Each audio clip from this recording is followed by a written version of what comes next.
আলী রাদিয়াল্লাহু আনহুর সন্তান কি শুধু হোসাইন না আরো কেউ আছে? বলেন তো, আলী রাদিয়াল্লাহু আনহুর সন্তান কয়জন? আপনারা পারবেন না, দুইজন, তাই না? থামেন থামেন।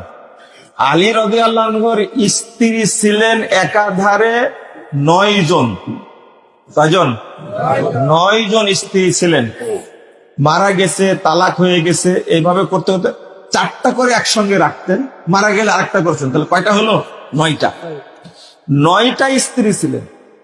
তার সন্তান কতজন জানেন? 14 জন ছেলে আর 17 জন মেয়ে ছিলেন। এবার প্রশ্ন, ফাতেমা রাদিয়াল্লাহু আনহা তার সন্তান কয়জন ছিলেন? বলবে 2 জন, তাই না? না, 4 জন সন্তান।